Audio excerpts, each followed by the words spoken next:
মানে শয়তান থাকে। এই জন্য তাকবীর আল্লাহর ধ্বনিতে আমরা এই শয়তানগুলো একবারে কানায় কান্নার থেকে তাকবীর দেয় একবারে গোপালগঞ্জ হাসিনার বাড়ি পর্যন্ত পৌঁছে দেবো। কি বলেন যুবক ভাই, ঠিক কিনা? এই জন্য আমরা সবাই একটু শক্তি দিয়ে একটু গলাটা পরিষ্কার করে লিল্লাহি তাকবীর, নারায়ে তাকবীর, এ আল কোরআনের আলো, এ আল হাদিসের আলো, এ কোরআন সুন্নাহ যেখানে, এ আলেম ওলামা যেখানে, এ মমতা আছে যেখানে, থাকা যাব, শেখ হাসিনা যেখানে থাকলে বিপদ আছে, তাই না? পরিমণি যেখানে, বর্তমানে পরিমণির যা সাইজ, গ্রেপ্তারি পরোয়ানা জারি হয়ে গেছে। হ্যাঁ, মনে হয় যে একবার কেবল বিউটি পার্লার থেকে বাইরে আছে, কি সুন্দর, তাই না? আজকে যদি এই ময়দান আমাদের মমতা যাবা সাড়ে 1টার পরে আর পরিমণি যদি আসতো, এতক্ষণ যুবক ভাইরা জায়গা পেলেনি, এতক্ষণ ময় মুরব্বী বুড়াতে ভরে গেলেন, সব জায়গা পেলেন না, মুরব্বীরা জায়গা পেলেন না, কি ঠিক কিনা? এই পুরা কানাই কাম করে একবারে ভরে গেলেন এতক্ষণ মানুষ দিয়ে, অথচ কোরআনের মাহফিল মানুষ জানি না মনে হয়। যে মুসলমান ভাইরা আমার, আল্লাহ রাব্বুল আলামিন কোরআন হাকিমের ভিতরে কত সুন্দর করে আল্লাহ জানিয়ে দিলেন, মাইয়াবতাগি গায়রাল ইসলামি দীনান ফালাইউকবালা মিনহু ওয়া হুয়া ফিল আখিরাতি মিনাল খাসিরিন। জোরে জোরে বলি আল্লাহু আকবার। এ যুবক ভাই কই গেলা? সামনে বসো, বিশাল জায়গা, তোমরা বসে না কেন? কি হয়েছে? সব বসে পড়ে, এখানে সামনে বসে গেল। আজকের মাহফিলের সম্মানিত প্রধান বক্তা, সারা বাংলাদেশের গর্ব, আমাদের অহংকার, হযরত মাওলানা মুহাম্মদ রফিকুল ইসলাম মাদানী ভাই, দীর্ঘ কারা নির্যাতিত আমার ভাই, দীর্ঘদিন এই জালেমের অত্যাচারে প্রায় অত্যন্ত তার এই পরিমাণ কষ্ট দেওয়া হয়েছে। শুধু তাই নয়, তার পরনে লুঙ্গিরা পর্যন্ত খুলে নেওয়া হয়েছিল। আজকে সেই কারা নির্যাতিত ভাই জালেমের কবল থেকে মুক্তি পেয়েছেন, আমাদের মাঝে ইনশাআল্লাহ আজকে আসবেন। আমরা দোয়া করে আজকের মাহফিলের প্রধান বক্তা মাওলানা রফিকুল ইসলাম মাদানী ভাইয়ের জন্য আল্লাহ রাব্বুল আলামিন তার নেক হায়াত বাড়িয়ে দিন এবং তার কণ্ঠটা আল্লাহ রাব্বুল আলামিন বিশ্বময় কবুল করেন, বলেন আমিন। এই জালেমের বিরুদ্ধে যেন সঠিক কথাগুলো মানুষের দ্বারে দ্বারে আমৃত্যু পর্যন্ত বলতে পারে, আরেকটু জোরে বলেন আমিন। আজকে দেখলাম খবরে বাংলাদেশের ইবতেদায়ী মাদ্রাসাগুলো প্রায় 65,000 প্রাইমারি স্কুল সরকারি করা হয়েছে, অথচ একটা বাংলাদেশের ইবতেদায়ী মাদ্রাসা সরকারি করা হয় নাই। 2 দিন আগে তারা ঢাকার ময়দানে যখন গিয়েছিলেন, পুলিশে পরিমাণ নির্যাতন করেছে, আমরা তীব্র নিন্দা জানাচ্ছি। বিশেষ করে আজকে খবরে দেখলাম তাদের জাতীয়করণের দাবি করা হয়েছে। আমরা চাই যে দাবি পুরা ইবতেদায়ী দাখিল মাদ্রাসা সহ যত কওমি মাদ্রাসা সহ যত মাদ্রাসা প্রতিষ্ঠান আছে এই সবগুলো জাতীয়করণ করা হোক এবং আমার বাংলাদেশের মানুষ প্রত্যেকটা ঘরে ঘরে, সবাই গরিব মানুষ, সকলের ঘরে ঘরে যারা উপযুক্ত ছেলে হোক আর মেয়ে হোক, এদেরকে চাকরির ব্যবস্থা করা হোক। বলেন কি গণ, ঠিক কিনা মুসলমান? এবং বাংলাদেশের প্রত্যেকে, শুধু মডার্ন মসজিদ নয়, প্রত্যেকটা মসজিদের ইমাম, মুয়াজ্জিন, খাদেমের বেতন সরকারি যেটা বাজার মূল্য সর্বোচ্চ বেতন এদের দেওয়া হোক। আমরা চাই কি চাই না মুসলমান? কারি আমাদের বাংলাদেশের মানুষ জানি কেউ চাকরি ছাড়া না থাকে, আমরা সরকারের কাছে দাবি জানাচ্ছি। কিন্তু দুঃখের বিষয় হলো এই দাবিগুলো করার পরে আমাদের এক বিএনপির এক নেতা রিজভী, যাকে আমরা এসডি বলি, এই করছে জামাতের ভাই গেছে সব এই শিক্ষা মন্ত্রণালয় আর স্বাস্থ্য মন্ত্রণালয় জামাতের নিয়ন্ত্রণ হয়ে গেছে। এরা কষ্ট করে মাসের পর মাস, বছরের পর বছর এরা নিজের খায় নিজের করে ক্লাসগুলো করেছে, আর এদেরকে নানান রকমের বাজে মন্তব্য করতেছে। আমরা তীব্র নিন্দা জানাচ্ছি আর সরকারকে আহ্বান জানাবো যে আমাদের এই সমস্ত হুজুরদের জন্য বেতন ওরসিরেই দেওয়া হয়। কি বলেন মুসলমান?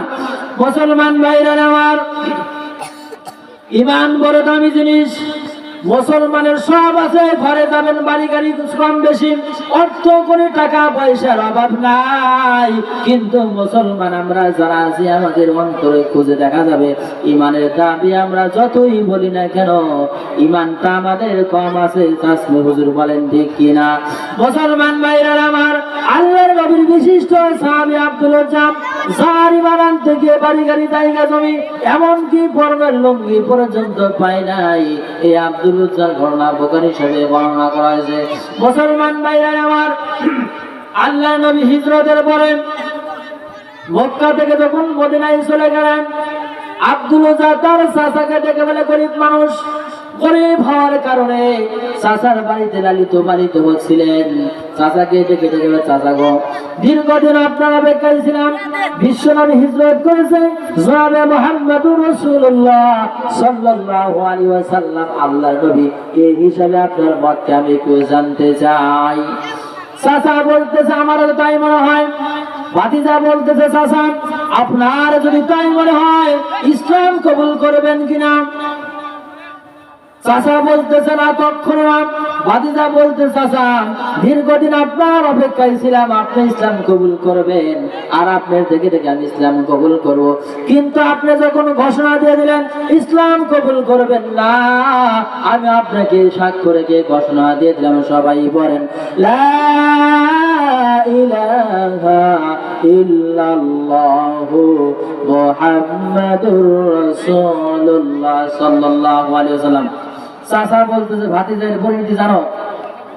ভাতিজা বলতেছে, না। বলে, তোমার বাড়ি গাড়ি যা আছে সব ছাড়তে বলে রাজি আছি, শুধু তাই নয়, উর্দু বা ভেড়া মুরগি যা দিতে সব ছাড়তে হবে। ভাতিজা বলতেছে, রাজি আছি। চাচা বলছে, শুধু তাই নয়, গায়ে যে জামা আছে, পরনে যে লুঙ্গি আছে, সব ছাড়তে হবে। ভাতিজা বলতে, চাচা ইসলামের জন্য সব ছাড়তে রাজি আছি। গায়ের জামার পরনে লুঙ্গিটা খুলে দিয়ে দিলেন। আমার ভাইরা খুলে দেওয়ার পরে হাঁটি হাঁটি পা পা করে মায়ের বাড়ি থেকে রওনা হয়েছেন। বাড়িতে যাওয়ার পরে, মার বাড়ি যাওয়ার পরে দরজায় লক খুললেন, মা আসেননি। মা দরজাটা খুলে দিল। খুলে দেওয়া দেখে যুবক, মানে আমার যুবক ছিল লঙ্গ অবস্থায়, দেখে মা দুইটা হাত দিয়ে নিজের চক্ষুটা চেপে ধরেছে। মা বলতেছে, বাবা তোমার এই অবস্থা কেন? ছেলে বলতেছে, মা ইসলাম গ্রহণ করতে গিয়া ঈমান আনার কারণে বাড়ি গাড়ি জায়গা জমি এমনকি পরনের লুঙ্গি আমার দেয় নাই, আমি উলঙ্গ অবস্থায় তোমার দরবারে চলে এসেছি। আমার ভাইরা, মা বলতেছে, বাবা কি চাও আমার কাছে? ছেলে বলতেছে, মা কিচ্ছু চাই না, শুধু একখানা কম্বল আমারে, পুরাতন একখানা কম্বল আমারে দাও, আমি কম্বলটা পরিধান করে বিশ্ব নবী সরদার দো আলম নবী মুহাম্মদুর রাসূলুল্লাহ সাল্লাল্লাহু আলাইহি ওয়াসাল্লামের দরবারে যেতে চাই। আমার ভাইরা, কম্বলটা দু টুকরো করে এক টুকরা গায়ে পরিধান করলেন, আর এক টুকরা পরার পরে গায়ে দিলেন, জড়ে নিলেন। আর এক টুকরা পরিধান করার পরে হাঁটু থাকে না, আবার হাঁটু থাকলে উপরের দিকে খোলা হয়ে যায়। কোন রকম করে ফ্যাস দিয়ে হাঁটি হাঁটি পা পা করে বিশ্ব নবীর দরবারে গিয়ে মসজিদে নববীর বারান্দার ভিতরে বসে রইলেন। আমার ভাইরা, আল্লাহর পয়গম্বর নবম মসজিদ নববীর থেকে যখন বের হয়ে আসলেন, দেখেন যে বারান্দার দরজার পাশে চুলগুলো উস্কো খুস্কো, 20 বছর টকবকে যুবক, মাথার চুলগুলো উস্কো খুস্কো, হাঁটুর উপরে কাপড়। বলতে, তুমি কে? বলে, হুজুর আমার নাম আব্দুল উজ্জা। বলে, তোমার এই অবস্থা কেন? বলে, হুজুর ঈমান আনতে গিয়ে বাড়ি গাড়ি জায়গা জমি এমনকি পরনের লুঙ্গি আমার দেয় নাই, আমি মার ছেঁড়া কম্বলটা পরিধান করে রেছি। আল্লাহর পয়গম্বর আব্দুল্লাহ রে আব্দুল উজ্জা, আজকে থেকে তোমার নাম হলো আব্দুল উজ্জা নয় আব্দুল্লাহ, কারণ আল্লাহর কাছে দুইটা সবচাইতে ভালো নাম হলো, একটা হলো আব্দুল্লাহ আর একটা হলো আব্দুর রহমান। অথচ আমরা এমন সব নাম রাখি যে নামগুলো মানে মহিলা কি পুরুষ বোঝাই যায় না। আমার ভাইরা, আমি এই সিজনে রংপুরে মাহফিলে যাওয়ার পরে এক লোক বলতেছে, হুজুর আমার একটা নাতি ধরে নাম রাখেন। আমি চিন্তা ভাবনা করে দেখলাম যে ভালো একটা নাম আমার কাছে আছে, এই নাম সবাই এই নাম রাখলে ভালো হবে। তো কয়, হুজুর নাম রাখেন। বলে, আমার নাম হলো হাসিনা। যে হাসিনা বলছি, যে সারা আমার মনে আমার পায়ের বাহারি অবস্থা। হুজুর আপনি কিসের হুজুর? এটা একটা নাম হলো, এই খুনির নাম 200 বছরে কেউ রাখবো না। আজকে আবু জাহেল 1500 বছর আগে ছিল, রাসূলের সাথে বিরোধিতা করার কারণে ওর নাম কোনো অমুসলিমও রাখে না। রাখে হিন্দুদের মধ্যে অমুসলিম পাবেন, আপনার আবু জাহেল খুঁজে পাবেন, কোথাও নাই। এই হাসিনার নাম কেউ রাখবে না, লোক খুব আমার উঠাবা। এরপর আরেকজন এসে বলছে, হুজুর আমার একটা ছেলে হয়েছে, নাম রাখেন। পয়লা বলেছে। আমি বললাম যে একবার নাম একটা বলেই যে ঠেলা খাইলাম, ক্লিয়ার বলবো না, কি বলেন? এইবার বলে আবু সাইদ, হ্যাঁ হুজুর এইবার ঠিক আছে, যে আবু সাইদের সারা পৃথিবীতে কি বলেন ঠিক কিনা, এই জন্য নামগুলো রাখা দরকার। মুসলমান ভাইরা আমার, সাহাবী আল্লাহর পয়গম্বর সাহাবীদের অর্ডার করে সাহাবারে আসহাবে সফার ভিতরে আব্দুল্লাহকে বসতে দাও, খাইতে দেব, তাকে কোরআন কারীম গুলো শেখাও। আব্দুল উজ্জা এত জোরে জোরে কোরআনুল কারীম তেলাওয়াত করে পড়ে সাহাবীদের ঘুমের অসুবিধা হয়ে যায়, পড়ার অসুবিধা হয়ে যায়। সাহাবারা অভিযোগ করে, ইয়া রাসূলুল্লাহ, ইয়া হাবিবাল্লাহ, হুজুর গো আব্দুল্লাহ এত জোরে জোরে কোরআনুল কারীম তেলাওয়াত করে যার কারণে আমাদের পড়াশোনার অসুবিধা হয়ে যায়, একটু আস্তে পড়তে বলেন। আল্লাহর পয়গম্বর বলে, ও আপু সাহাবায়ে کرام রে, ও সাহাবারা রে, আব্দুল্লাহর ঈমান বড় দামি ঈমান, ঈমান আনতে গিয়ে বাড়ি গাড়ি জায়গা জমি এমনকি পরনের লুঙ্গি পর্যন্ত আনতে পারে নাই। এই সাহাবায়ে کرام আব্দুল্লাহকে বেশি বেশি চিল্লাইতে দাও, কারণ তার ঈমান দামি ঈমান, তার ঈমানের সাথে কারো তুলনা হয় না। জোরে বলেন সুবহানাল্লাহ। যাই হোক, আমাদের রাজশাহী বিভাগের জন্য অত্যন্ত সুখবর, আগামী 22শে ফেব্রুয়ারি রাজশাহী বিভাগের ভিতরে প্রথমে শুনলাম বগুড়া, দুঃখজনক বিষয় যে বগুড়া আজহারি ভাই আসলো না, কি হলো বিভাগ বুঝলাম না। যাই হোক, তারপরে চাঁপাইনবাবগঞ্জ জেলা আগামী 22শে ফেব্রুয়ারি এই রাজশাহী বিভাগের 8 জেলার ভিতরে 1 জেলা চান্স পেয়েছে। সুবহানাল্লাহ বলবেন না? আমাদের ভাই আসবেন কোরআনের দাওয়াত নিয়ে চাঁপাইনবাবগঞ্জ জেলায় 22শে ফেব্রুয়ারি। আমরা চেষ্টা করব সকলে যাওয়ার জন্য। আল্লাহ রাব্বুল আলামিন ভাইকে এই পর্যন্ত নেক হায়াত দান করুন, বলেন আমিন। গতকাল থেকে চট্টগ্রাম প্যারেড ময়দানে যে জায়গায় প্রায় 30টা বছরের মতো আল্লামা সাঈদী কোরআনের কথা বলেছেন, সেই জায়গায় কোরআনের মানুষ হয়েছে।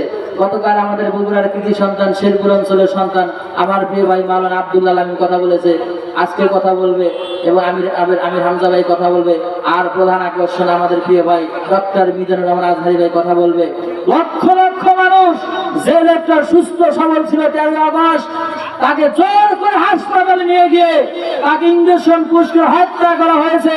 যা এর সাথে জড়িত, এদের বিচার চাই কি চাই না মুসলমান আমরা? আল্লামা সাঈদীকে যারা হত্যা করেছে, এদের বিচার বাংলার জমিনে হবে ইনশাআল্লাহ। কাজী কোন খুনিদের ছাড় পার করা হবে না, সব খুনিদের বিচার হবে আনা আনা, আর 16 আনা বিচার করা হবে হাসিনার। কি বলেন ঠিক কিনা? আল্লাহ রাব্বুল আলামিন আমাদেরকে কোরআনের আইন বাংলাদেশের চালক আমরা চাই কি চাই না?